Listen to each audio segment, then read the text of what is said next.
At ito na nga no yung ating part 3 travel adventure dito sa probinsya ng Capiz. So dito kami ngayon guys sa Pilar Capiz, dito sa Barangay Agtalin, kung saan po matatagpuan dito yung isa sa pinakamalaking shrine at yung pinakamalaking rebulto ni Mama Mary. So nag-start nga kami na mag-travel mula doon sa Panitan at ito nga no, nakarating kami dito sa Barangay Agtalin, dito sa bayan ng Pilar Capiz. At bago nga tayo makarating doon sa shrine, tayo nga muna ay dadaan dito sa entrance kung saan po maglalagbok po tayo. So lahat po ng visitors ay kailangan maglagbok po doon sa kanilang logging area. At dito nga sa entrance, makikita natin yung mga sarit-saring paninda kagaya nitong figurines si Mama Mary at mga rosary at kung ano-ano pang klaseng mga pwedeng dalhin sa taas at ipa-bless. At ito nga ay pwede natin gawing pasalubong sa ating mga kakilala, kaibigan, kapamilya at mga kapatid. At yung isa nga sa nabili ko dito ay ang scapular, tapos yung isang pendant ni Mama Mary, at yun nga po ay aking dadalhin mamaya doon sa taas para po ipa-bless. So bali ito po yung kanilang entrance at pwede naman kayong maglakad kung gusto niyo maglakad. Dito din matatagpuan yung 100 steps. So maglalakad lang kayo mula dyan sa entrance papunta doon sa shrine. At yan nga po no, yung shrine na yan ay nasa taas po siya ng bundok. So bali ito po yung aking nabili. Yan po ay scapular worth of 35 pesos at tapos yung pendant ni Mama Mary ay nasa 70 pesos, pero may discount po na ibinigay sa akin. Lahat ng yan ay binayaran ko lamang po ng 160 pesos. At yan po no, pwede natin yan ipa-bless doon sa taas. At dahil nga po no, after namin dito mag-log in, so didiretso na kami paakyat doon sa shrine. At maganda nga po dito no, kasi napakalawak po ng kalsada. Kahit po shrine lang po yung nasa taas, yan po ay na-develop ng kanilang government. At yun yung isa sa pinakamaganda dito sa Capiz. So hindi lang po itong shrine yung kanilang dinevelop na kalsada, at marami pa pong ibang places na pwedeng puntahan dito sa Capiz. So yun naman po ay sa ibang episode na aking i-upload sa aking Facebook page. At dito nga no, medyo matarik yung daanan kasi nga po no, nasa taas yung shrine. So dito rin no, meron sila ditong misa kapag linggo, tapos meron mga healing session kapag ibang araw naman po, or every third week of the month. Yun po yung schedule ng healing session dito sa Shrine of Immaculate. So ayan, kung makikita nyo, maraming sasakyan kasi nga po today is Sunday at may misa nga po dito sa shrine. So pagdating nga namin dito, so tamang-tama nga po no, na yung misa ay mag-uumpisa pa lang. So kapag alas 10 ng umaga, yun po yung first mass kapag linggo dito sa shrine. Kaya po no, kung may balak kayo na pumunta dito, so dapat medyo maaga kayo na pumunta, lalo na kapag malayo pa no, kagaya namin, galing kaming Antique. So thankful kami na nakarating kami dito at naabutan namin yung misa dito. So yun rin po yung isa sa aming pakay dito sa Capiz, na makapagsimba dito sa Our Lady of Shrine. Ayan po. So dito nga no, malulula ka talaga sa sobrang laki ng rebulto dito ni Mama Mary. Ang atong lingguhan nga misa diri sa Agtalin Shrine sa sining ika-31 Domingo sining nga misa, nakabay pa nga mabuksa ng atong una pagigusuon kagdaran sa pagigugma sa Dios kag sumuman sa pagigugma sa aton isikataw. Mga hinigugma kung nangitakus kita sa pagsulog sining balaan nga mga misteryo, kilala ko nato ng aton nga mga sala kag ginusulan ang mga ini.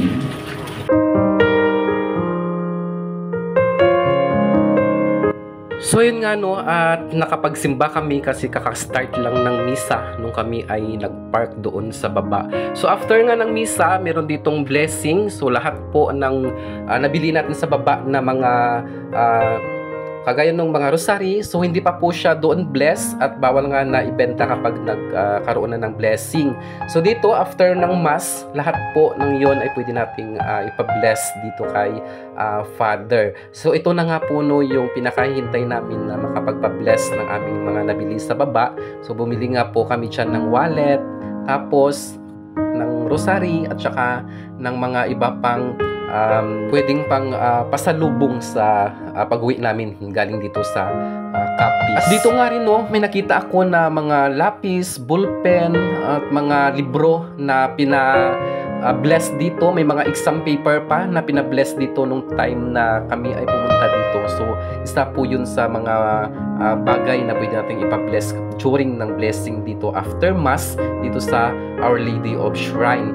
At dito nga pwede din kayong sindi ng kandila at mag-pray ng inyong mga intentions, kung ano man dyan, kagaya ng health, blessings, kung ano-ano pa. So ito nga yung grupo namin, ay bumili na rin kami ng kandila sa baba at magsisindi rin kami dito ng kandila para po makapag-pray din at yun nga, ma-heal din yung mga karamdaman ng mga mahal sa buhay at syempre para na rin sa mga blessings pa na darating sa ating buhay. So marami ditong nagsisindi ng kandila after mass at yung mga kandila nga na yan, no, pwede kayong bumili doon sa baba pag akyat dito sa shrine. At dito nga sa taas, wala silang ibinibenta na kahit ano dito sa taas. So napakalawak nga nitong place na to dito sa Our Lady of Shrine at kapag madaming tao, meron namang mga upuan doon sa labas. Ayun, may mga upuan. So, kagaya ngayon, no, kasi kakaunti lang yung tao. So, kasya kami doon sa loob ng shrine. Tapos, iba't iba din yung mga tao na pumupunta dito. So, kagaya nga namin, no, galing pa kaming Antique at dumayo kami dito sa pinakadulo na bayan nitong Capiz. So bali yung first mass dito kapag linggo ay alas 10 ng umaga, tapos may kasunod pa yan na second mass alas 12 po ng tanghali magi-start yung second mass.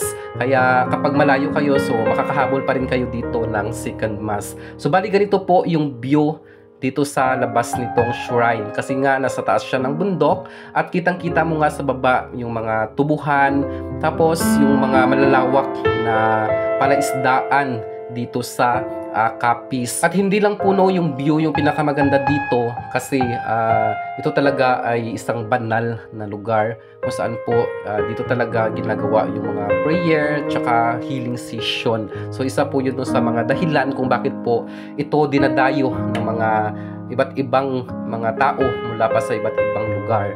So dito nga ay napakalaki nga ni Mama Mary at yan nga po ay ma-amaze ka talaga kapag nandito ka.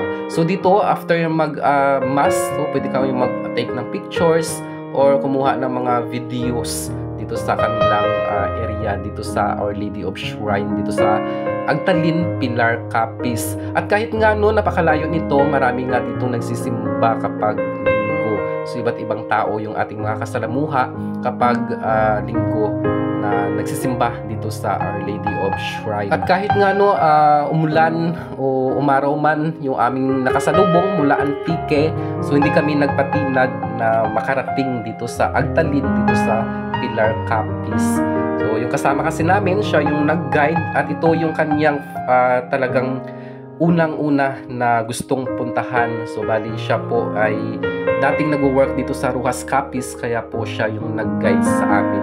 So ito po yung sinasabi ko sa inyo sa labas nitong shrine kung saan po madami diyang upuan. So pwede kayo dyan na magstay during mass or kapag may event doon sa simbahan, kapag wala nang upuan doon sa loob, so pwede kayo dyan sa labas. So bali yung tinuturo ko na yan, doon po na area yung President Rojas at doon po babalik kami mamaya at dadaan ulit kami ng Rojas City. So yun po yung next na aking upload sa aking Facebook page at marami pa po itong episode na aking upload dito regarding sa aming one-day travel dito sa bayan ng sa probinsya ng Capiz. So hanggang dito na lang muna, no? Abangan nyo ulit yung next episode na aking upload sa aking Facebook page. Yun naman ay nasa ibang lugar dito sa bayan ng Capiz. Yun ay nasa Rojas City. Sa muli, maraming salamat po sa patuloy na pagsuporta sa aking Facebook page at saka sa aking YouTube channel na Lakwatcherong Colasinio.